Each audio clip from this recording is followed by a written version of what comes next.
Everyone, Kimmy Kennedy here with Historic College Park Book Club. We are about 15 minutes southwest of Atlanta, Georgia. We've been in existence since 2007. We have author Hank Early here from Birmingham and his wife are visiting us. We are doing Echoes of the Fall, which is the third book in a series. And so welcome, Hank. Thank you for having me. Go ahead, again. go sit down. Hey, thank you. And this is everybody. Thank you. So we actually started off with, so you both are educators. So tell us about that. And Linda is also our educator from. And Sylvia. For your Woodward too? Snapple. I didn't know that. So what was your question about that? She had a question about the pseudonym. Oh, because he is Hank Early in this book form, but his name is actually John Mantooth. Yeah. The reason Mantooth, that's right, yeah. And it's a great name, I thought, John Mantooth, for writing books, especially the kind of books I write. And I actually wrote 2 books under my real name, but the problem was that one of those books, which was with a pretty big publisher, and they expected, I guess, big sales out of it, did not deliver those big sales at all. And so it made trying to publish my next book more difficult. And when we did find a publisher for the next book, they said, because of the poor track record of the other book, they wanted to know if I would take a pseudonym. And I did. So, because I mean, you know, sure, I'd like to publish under my name, but I just wanted to write books. Yeah, I just wanted to get books out there in the world. So, I was willing to do it, and I've gotten used to it. And maybe one day, John Mantooth will have books again, or maybe they'll be. I don't know what to expect in the future. So everyone, so this is our little book club here, and as I said, we've been in existence since 2007, and this is your second time here. So it was kind of funny because we were sitting at dinner earlier, and we were talking about, because he does Birmingham Literary Society, and he does this one, and it was like, so which one do you like the best? And he was like, well, your book club is kind of a little bit more lively. I don't know if everyone remembers the book club from last time. It was the wine. And Becky wasn't here, so it was a little bit wild. So who would like to ask questions about the book, if you will? I had one question. I looked up. You use the word purchase a lot, and I was looking it up, and I'm still not sure if I'm clear. Does it mean what does it mean? Purchase? On his purchase, I can tell you exactly where it is. Purchase, falls on like purchase. tractor or something. Yeah, I thought it was like a ledge. You want me to find it? I read it very closely. I know what you're talking about. I'm sorry. I'm gonna find it. I think it means he fell on his purchase, and I just can't get it. Gain purchase. Okay, yeah. Gain So purchase, what yeah. I just always thought it was like when you're like trying to grab something and you finally actually grab it and able to pull yourself with it, then you have gain purchase. Okay, I've never. Okay. Might be using that wrong, but okay. Yeah. Well, your characters are so unique. Like Rufus, the blind man, who doesn't seem to be any impediment to him that he's blind. Yeah. He goes where he wants to go and does what he wants to do. Yeah, he's a little.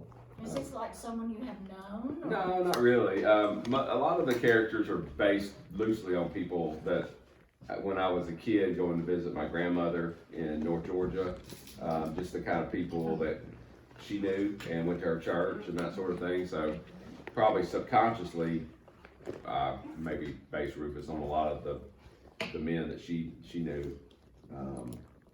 But the blind, I don't know where the blind part came from. I really don't. Well, I don't mean to monopolize a conversation, and I don't usually, right? but speaking of church, have you known a real church that involved the snakes? No, I haven't, but I mean, I know they exist, and there's but I guess what I did with that was, again, a lot of this is based off my grandmother in North Georgia, and that's where my parents were born, and I spent a lot of time there. they had a rather scary church to me. Like there were no snakes, but I remember just being a kid being very, very frightened to go there because all they ever talked about was hell, and I just was, and so I kind of took that and then added the extra snake. I thought, that's just more dramatic, more of a creepier aspect to add the snakes to it. So. But do you know that in Alabama, specifically near Lake Gunnersville, there's a place called Sand Mountain, perhaps? Yeah. And so they have the snake handler things, and there's lots of videos on it. And they're like wackadoodle. And they also have midget wrestling near Lake Gunnersville. So it's kind of like, it's an all-inclusive kind of circus kind of thing. That. Yeah, there is. There is. is. On Sand Mountain, I think it's Yeah. nonfiction. The guy went up there and visited with him and wrote a book about it. Yeah. I'll send the video out for that. And somebody died from the snake. From the snake bite, and rightly so if you're going to do that. So, yeah, it's like leave those snakes alone, people. It's just kind of freaky. Questions. Was Rufus in prior books? Yes, he was. Mm-hmm. Okay, so I'm. So this is the third book. Yeah. And Yeah. The reason Kimmy mentioned that earlier, and I don't want to interrupt your question, but do you want to go ahead? You said your other question. Sorry, go ahead. Okay. Well, she when she approached me about it, she was like, "Well, you've had 2 books since. Which one would you rather us do?" And logically, the second one is usually the answer. But at the time, I had just finished this one, and I was really excited about it. And I had also kind of like in my mind, because this happens, at least to me, once it gets out there in the world, I start feeling like shaky about it again, and like thinking it's not as good. And so I was like, let's just do the third one. And so. Because we read the first one. Yeah. The first one was, yes, which was wonderful. I mean, I could not put it down. Same for this one. And the second one you said was more like a bridge between the first and the third. The second one I personally wasn't as happy with. I've had people tell me that they liked it the best. So I guess it's just, but I was personally not as pleased with that one. So that's why I skipped it from the book club. So the incidents with Mary and her kidnapping, was that in the second book or the first book? That was the second book. Second book, okay. Yeah. So, interesting. Well, I was, when I was reading this, I went, oh darn, I wish I had read the second book, because there were a lot, I read the first, okay, but there were a lot of things. Bad that to the I bone, wanted- sorry, Christine. I'm sorry. Yeah. Okay. And when you talked about Mary's kidnapping and the foster thing and his relationship with Ronnie and Right. and all of that, Okay. that was developed. So I will definitely go back Yeah. and Thank you. read the second book. Well, and the other thing, and not to dissuade you from reading, but I've noticed a trend that women tend to like the first and the third book, and like more. I've heard from more males about the second book. Oh, interesting. So like a lot of people that have told me that that's their favorite, they're male. So I don't know. It's, Interesting. yeah. And so who would you picture, everyone, who would you picture being, if this was made into a movie, who would you picture being the leads for this? Not Tom Cruise. No, no. Well, for me, I've pictured. Y'all watch Stranger Things? Yes. Oh, the sheriff from Sheriff there. in Stranger Things is how I would picture Earl. I think Gary Busey would kind of go as Earl too. He's too old. Yeah, he is too old now, isn't he? Maybe Rufus for him. Yeah. Yeah, maybe a blind Rufus. Yeah. So yeah, that Ronnie Thrash is my favorite character. I picture. Do you guys know who Walton Goggins is? Yeah. Yes, I So- can see that. Yeah, that's and Halle Berry is. that's what they people want to make. I love Halle Berry because I love Halle Berry. She's too old for Mary. Yeah. Oh, okay. I see her as more of a kind of a really full figure, not a, like me full figure, but an average type Yeah. woman who's got. I can't think of who that kick would her be. ass. Kick your ass. Okay. Yeah, I don't know. I actually had to write a blog post about this. Somebody had asked me, I had an opportunity to write a blog post about this, and so you can actually look it up. But the person I ended up choosing for Mary, I can't remember her name, but if you've ever watched the show Justified, Yes. She's one of the marshals in The Office, and I can't think of her name. But anyway, I'm still on season 1 of Justified, so I'm still learning everything. But, So how long does it take you to write one of these books? usually the idea is to try to do a book a year. So that's usually what it takes me. Is that the publisher's guideline, or is that something that you just set That's for just what yourself? my agent told me. He was like, ideally, you want to have a book a year. So that way, people, another book out, they'll go buy it. So you just don't want to have a long gap between books. It takes me about a year, honestly, to write one. Sometimes I had to do the second one faster than that because of a deadline situation. And that was one of the reasons I think it was a little bit, I'm not satisfied with it because I felt like I was rushed. Because I'm a slow, people say I'm a fast writer, but I'm actually a slow writer. I write tons of words, but then the next time I sit down, I'm like, start all that over again and write tons of words again. So I'm like writing a bunch of words, but starting over continuously. So if you're ever in Birmingham and you go to Homewood, there's a coffee shop called O'Henry's. And he is nested in the very, very back and on a table. And Anda knows this because when her grandchildren were young, she was in Birmingham quite a bit. But that's where he sits and he writes. So you do longhand on yellow notepads or? No, laptop. Like I'm on the laptop there, yeah. Laptop. And really, I'm there in the summer almost every day. When school year, then I'm there on weekends, and that's about it. Sometimes I go after school, but weekends are big for me, and of course summers for getting my work done. So. You make yourself write so many hours a day? I don't have like a set thing on that. I used to think more about it in words. Like I try to do at least 1,000 words a day.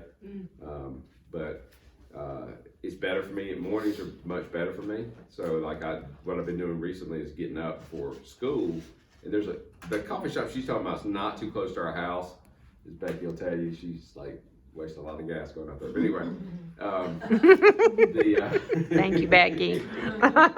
So I've been going just because I like to be out. For some reason, if I'm at home trying to work, It's completely different. it's You have to easy find take a whatever your nap, nest it's easy to do is. something else. But I like to be somewhere I feel like, okay, this is my goal now to write. So I've just been going by a place real close to the house and write for about an hour before work and then go on in. Because usually by the time I'm done with work, I'm kind of done. I would think you would get many interesting ideas or tics about people. Yeah, The character absolutely. things. I do, yeah. And sometimes I catch myself naming a character, not even realizing it until later that I sort of named it after a student or a former student. Just like, and they might have similar, personalities or something. What made you choose the aversion therapy of the school? That's That just something aspect of I had heard about, and it just kind of, I thought it was terrible sounding, and I don't know, it just seemed like something that unfortunately might go on in the South sometimes. It does. And- It does, unfortunately, quite a And, bit. The South Lake? No, it goes everywhere. Yeah, it's everywhere. Yeah, but it's everywhere. my book particularly, I'm thinking about the South, and I don't know, it just seemed like there's something that the characters that he kind of comes up against in his area of the world that might be going on there. And yeah. Well, it was interesting that I don't think in the first book that any of the women were truly evil. But in this book. Yeah, that was, yeah. Yeah, I mean, so they were equal opportunity evil. That's right, yeah. And that's a little bit of a challenge sometimes as a man to you're always thinking about, I don't want to come across as, you don't want to write the opposite sex as a stereotype, and that's hard for a man. But I try, but honestly, with this one, I was like, women can be sociopaths too, so. Yes, we What's gonna happen can, this time? dadgummit. Yes, we can. So, Absolutely, completely. How old were you when you realized you wanted to write? I was really, young when I realized I wanted to. Like, I can remember being just, as a kid, reading books, and then I would finish the book, and then I would pretend, this is interesting now to think about, but I would pretend that I was grown up and I had written a book and people were asking me questions about it. Kind of like right now, deja Yeah, vu. That's true. But I thought I would enjoy it more then. somehow than I actually do now. Because now I'm like really, I dread these things, but no, not y'all. That's just my personality. No. I would rather do it in my imagination, I guess. He's just shy. Yeah, it's Like not, you. He's yeah. just shy.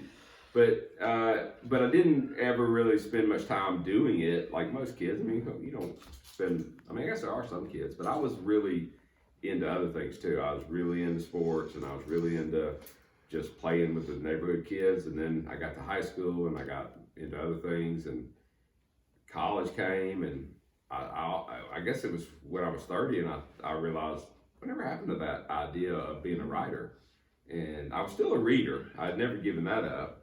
But then we had our first child, and I decided, I better give it a shot if I'm gonna give it a shot. And so, Well, we're thankful that you did. thank you. And I'm hoping that, so his next book, so I asked him at the other book club, Birmingham Literary Society, if this was it for this, Yeah, for Earl Marcus. for Earl Marcus. Well, for the moment it is, because I've chosen to do something different, because I just didn't really want to sit down and be in that world again. I needed a break from it, so I'm writing a standalone right now. And it's more of a horror novel. Southern Gothic, which is, Yeah. I'm all about that.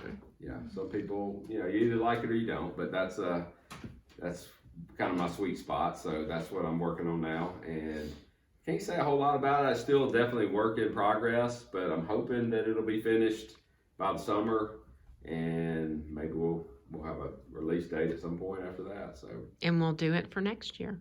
sounds great if everybody can tolerate horror. Absolutely. Oh, we will.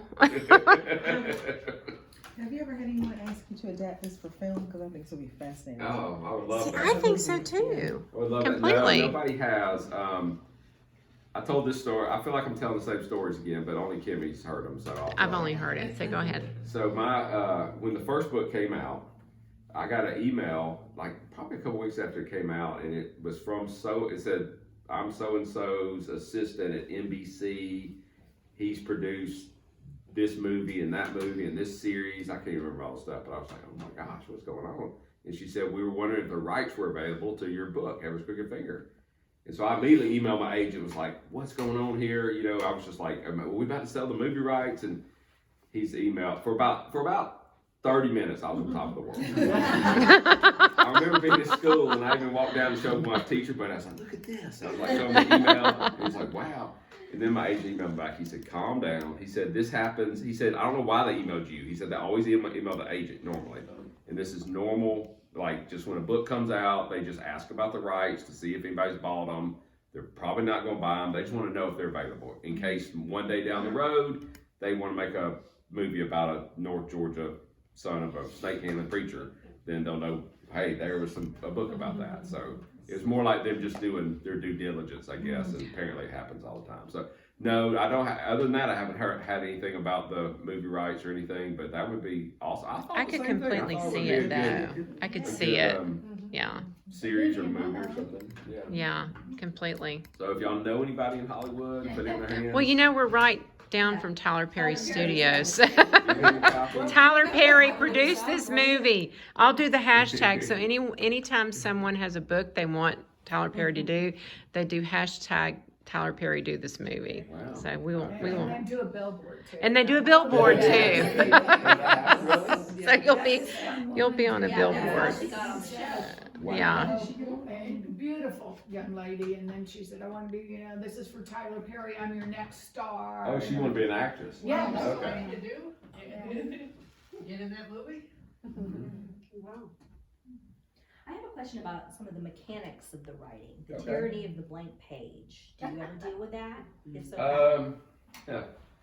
Not really, not too much. I mean, that's probably the most exciting time to me when the page is blank.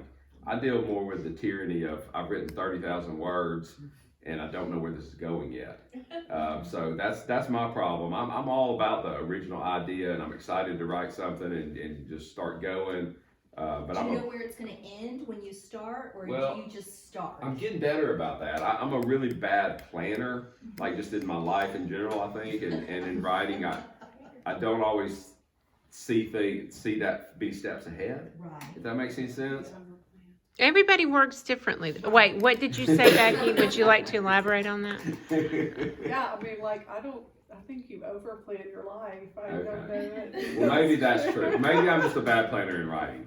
But I guess I've gotten better as I've gotten older. But Everyone writes differently. Yes. So Yeah. some people Yes. do the post-it notes and they know the entire book and then they just fill it in. But And- you know, I'm sorry. I talked to one of my buddies. We had a little writers getaway weekend last weekend, and I mentioned him at Kimmy's last book club, and he was always a planner. He planned everything to the littlest detail, and I brought him up with that. But he says now, he said, you know what? I had to stop doing that because I just got so bored by it, and that's always been my thing. I'm bored by that because if I know everything's going to happen, I've sort of lost my motivation to do it.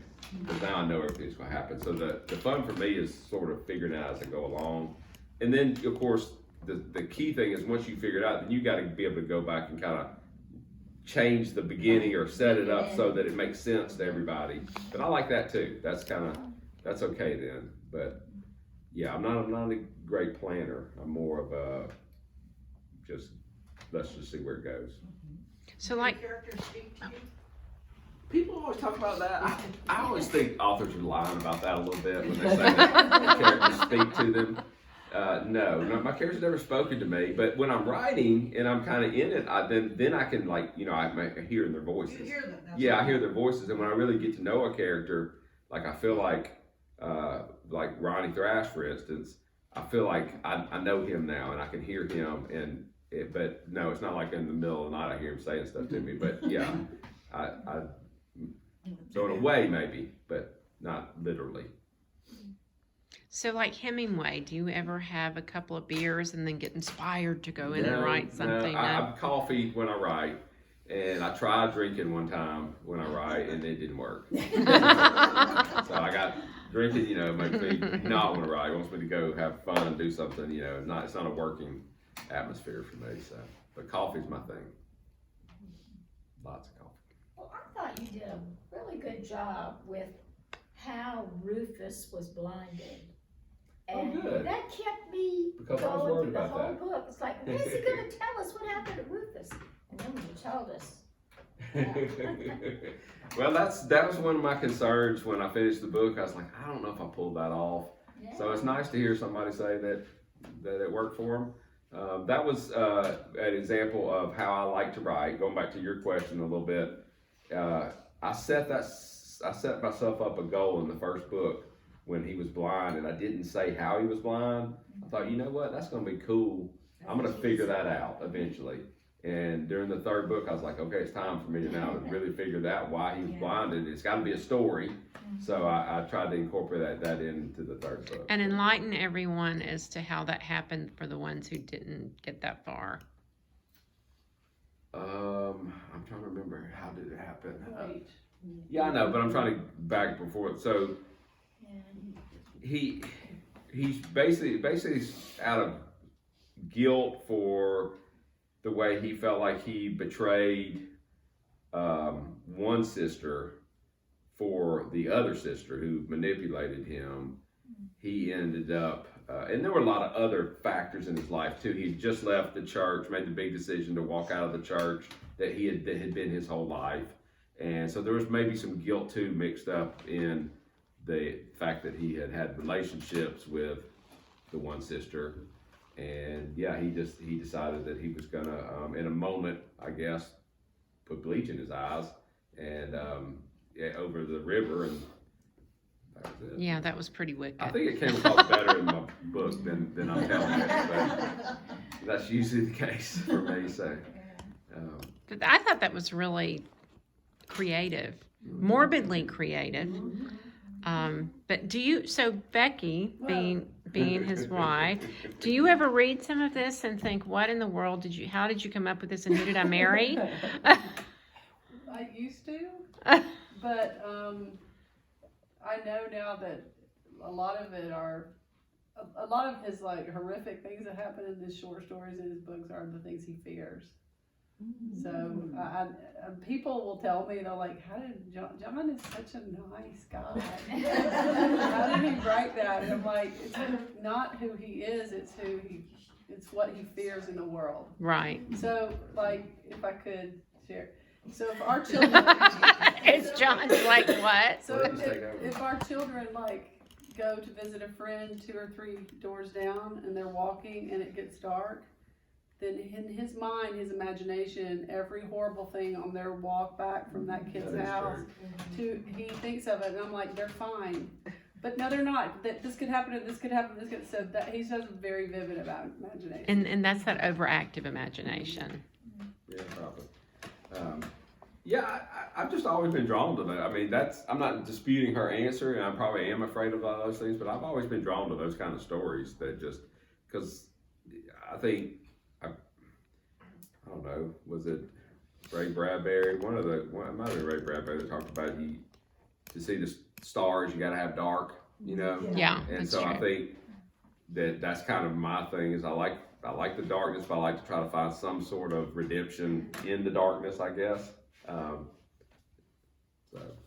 And in my short story collection, if y'all ever read that would be the one I would be afraid for y'all to read, because that's probably the most. Is that under John That's under Mantooth? John Mantooth. Okay. Yeah, that's the one people It's read, very good. and they're like, Oh, "How okay. did you write that?" Because I don't know what was going on there, but I was just those were the stories was coming out of me, and some of those are based more on some real stuff, and some of them are completely made up. But these books are a little less dark than where I could be writing, I guess. But I've aged out of that a little bit. I was a little darker when I was younger, maybe. I don't know, mellowed, maybe.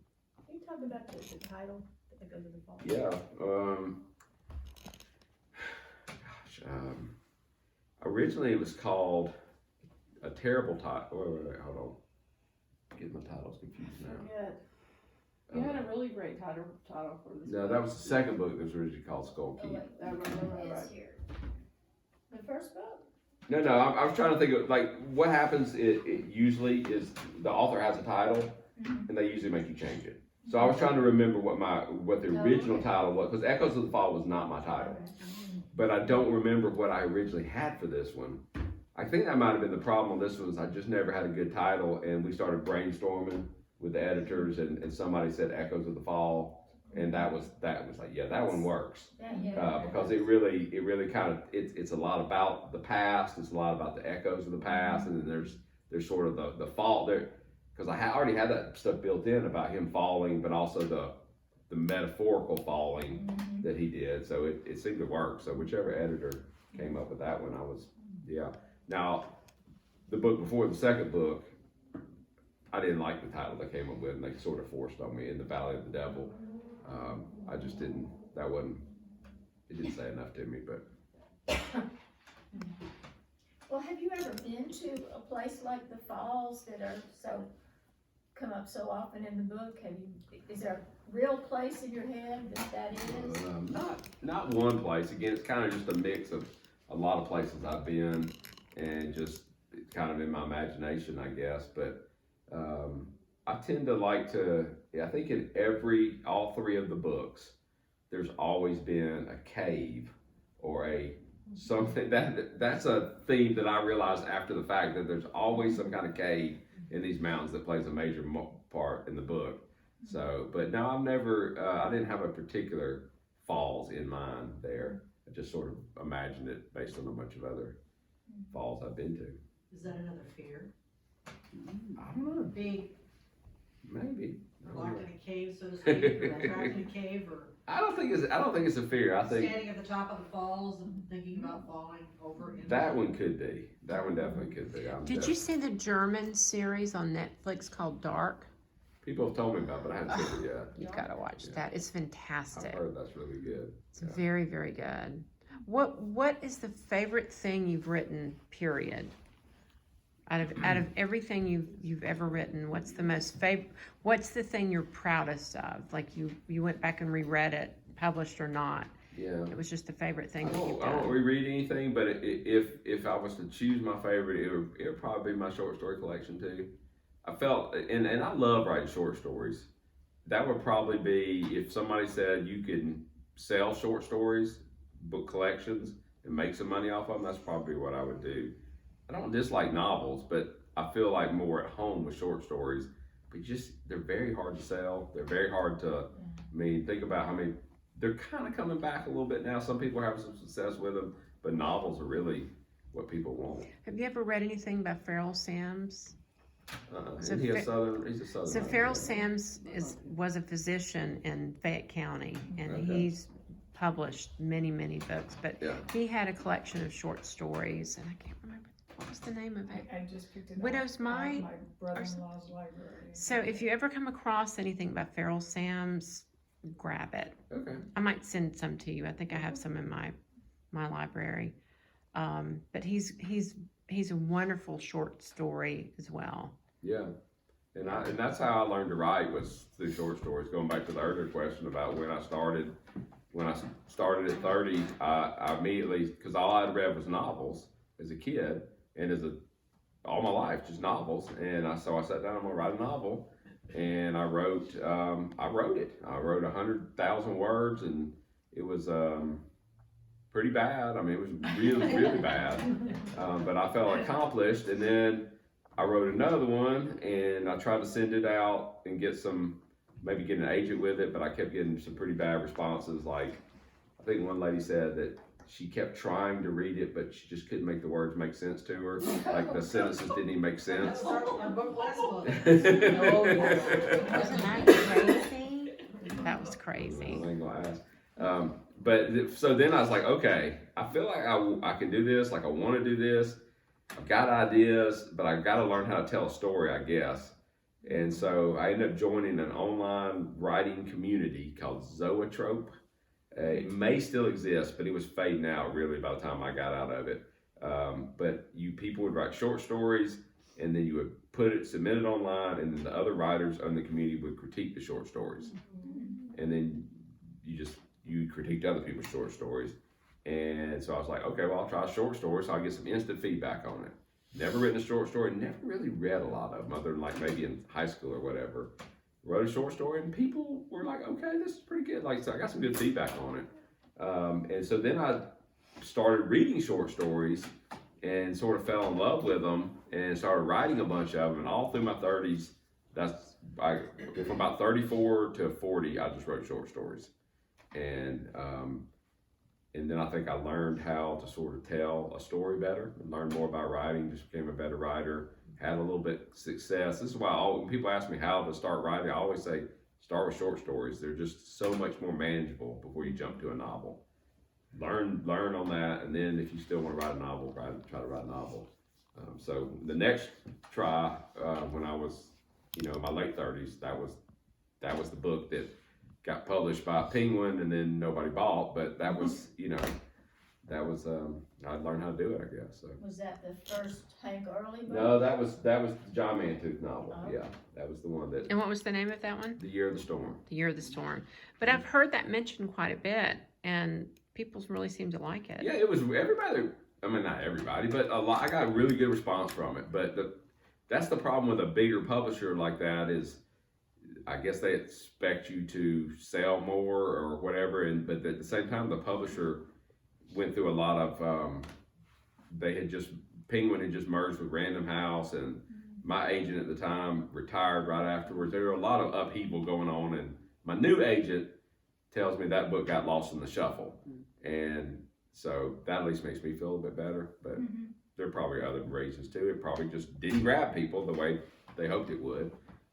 But no, people really liked that book, that read it, and that it connected. A lot of people connected with it, but It didn't fit in a genre. yeah, that was another problem. It was very much like, okay, is it horror? Is it a coming of age story? Is it mystery? Is it general fiction? It was like all these things, and they want something like they want to say this is crime. I mean, it's crime. It's got some suspense. It's got some Southern Gothic stuff in it, but they can still say it's a detective novel because it's a detective. Yeah. A question about, I once had the misfortune of going cave camping with the Boy Scouts. Yeah. And I wondered how much time you spent in caves, because I could just picture, I felt like I was back in that cave. The imagery was wonderful. Yeah. So have you done a lot of cave camping? No, I've never camped in a cave. You Yeah. camped in a cave? Oh, it's wonderful, yes. I hated Boy Scout The camping. tour. And you know, it also made me think of a couple years ago, all those kids in Thailand that got stuck in that. Yeah. It was very, the imagery was gosh. wonderful. Yeah, Yeah. it made me think, yeah. That was so I've been in a few, claustrophobic. but yeah, I've never had the You opportunity to nailed camp it. in You one. I don't nailed think I it. would like that. So I'll tell you my Boy Scout horrific story camping is that we went Boy Scout camping and went to the bathroom, and it was like, oh my gosh, this is such a cool sink. It's a real long sink with all this water coming in. I was like, this is awesome. So I came back out and I was telling one of the scout masters, I said, this is a great sink. How wonderful is that? And then describe it to me. Really long bowl and all this water coming out. And I said, that's just so cool. It's so modern, you know, for Boy Scout camp. And he said, well, that's the urinal. And I was like, the urinal? Well, they don't have a sign on it that says that's the urinal. I was like, everybody knows that's the urinal. Yeah, it was horrible. I hated Boy Scout camping. Ugh.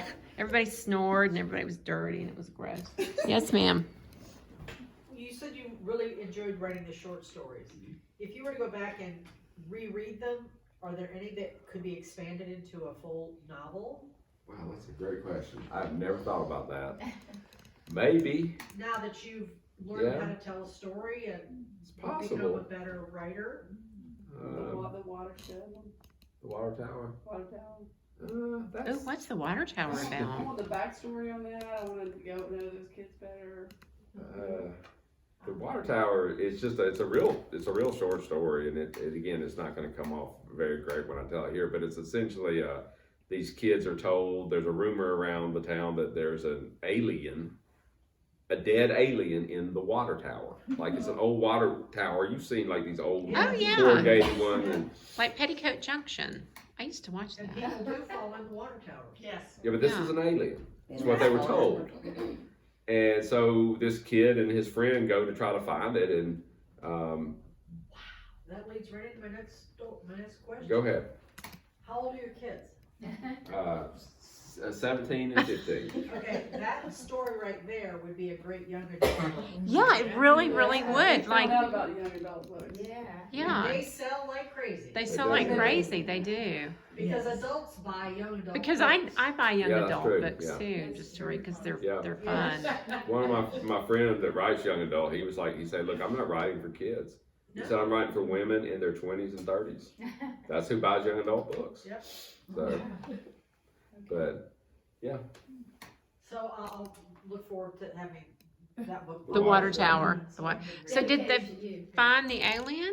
It's Christine. Well, that's where it gets really dark. That's where it gets really dark because what they find, I don't know if I want to even go Kids this. like dark. No, this They is really love dark. You know, I'm gonna like completely go to sleep tonight if you don't tell us and be thinking about this all night They should long. buy your short story collection. That's Yes. maybe, except for it's out of print now. I bought it on Amazon. It's out of And print the now. name of the short publisher, there's a story big- book Publisher one, yeah. is You're the Storm? Year Storm is still available on Amazon, yeah. And that's the short story No, book. that's the novel. It's actually What's the pretty short cheap. The stories? short though? stories are called Shoebox Train Wreck. Is that on Oh, Amazon, you want? I don't No. know Kindle.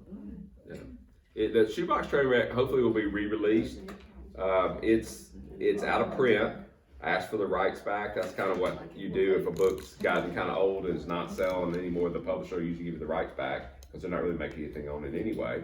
So I got the rights back, and when I finish this other novel I'm working on, we're going to try to publish both of them with the same publishers, like a 2-book kind of deal. So hopefully it'll be out again.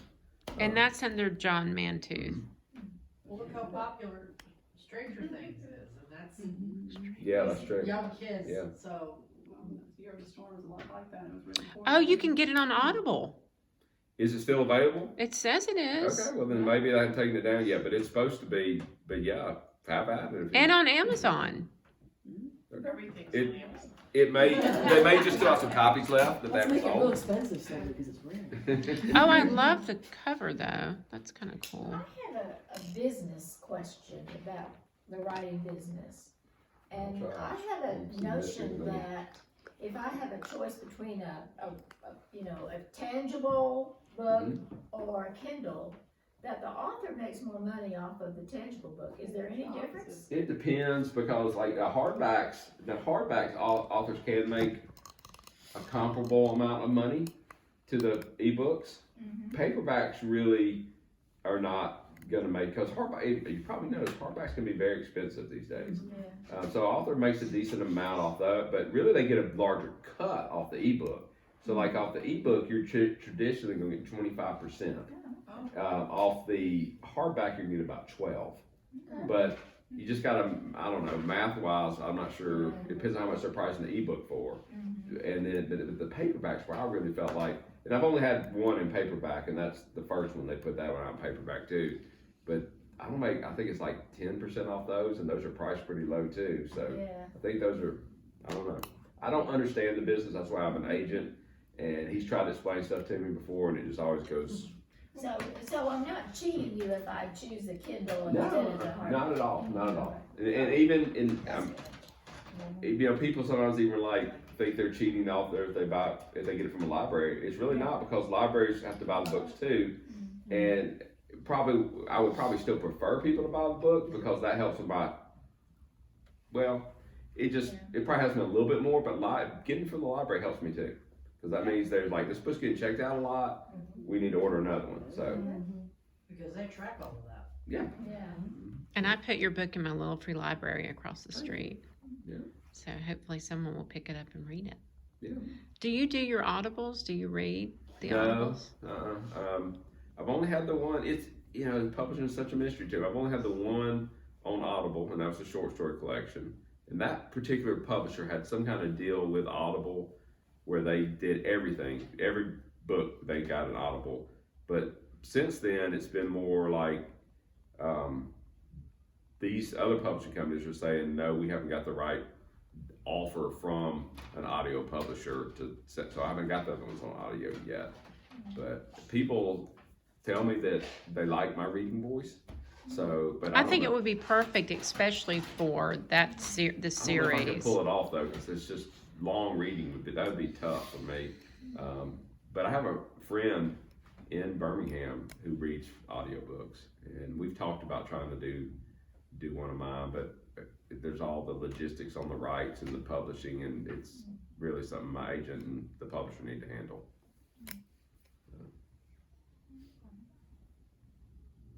So anyone else have questions? What made you, it says that you like wild storms. Can you tell us about that? I just do. I mean, I don't know. What? I'm a storm person. I like storms, and I think probably when I was writing that bio, they always tell you to come up with something, and I was like, I'll throw that in. Now I wish I hadn't, because people always ask me about it. Your first book, I do like wild. Yeah, I've always liked storms.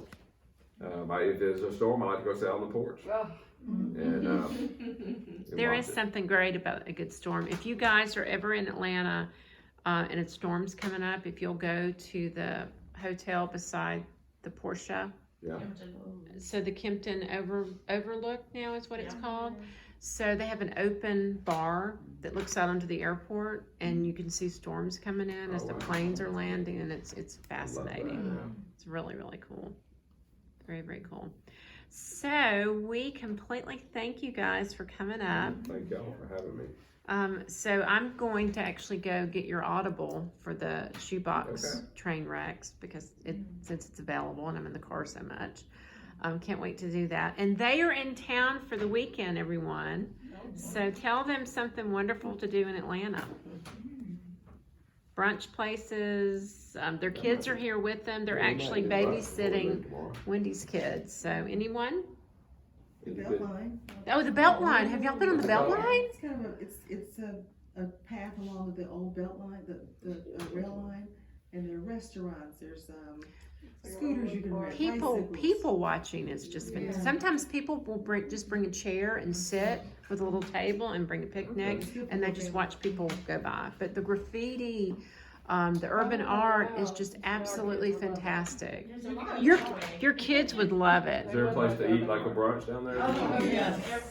There's also- Every It's supposed to be kinda step nice you tomorrow take, weather-wise, isn't it? yeah.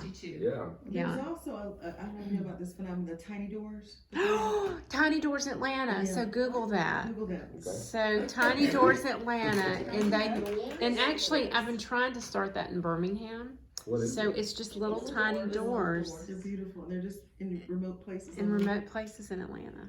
It's just this magical, silly thing that someone came up with. So can you open them? Some of them you can, and it opens into like a little scene. They do this in libraries too. If you're ever in a library and you come across this little section that looks like where a book should be, but if you look closer, it's a slice of life How tiny somewhere. are They're little. They're tiny. They're they? So tiny. they're just randomly around? They're and you tiny have to kinda doors. find them. At the They're bottom Tiny of like a Doors door Atlanta. or on the- Yeah. It's a magical thing, John. Yeah. I wish No, that's it's possible. they're tiny. They're little. They're beautiful. Just look up Tiny Doors Atlanta. Get your kids to look it up. But the Beltline would be fantastic because that's just something very unique to Atlanta. Okay. Atlanta. But thank you for coming. Thank y'all for having me back. I think they're gonna head to Arch's Brewery after this because I was telling them about Drag Bingo, but they couldn't come. So anyway, but thank you guys for coming, and we will see you next year. Yeah. Bye guys. Hopefully.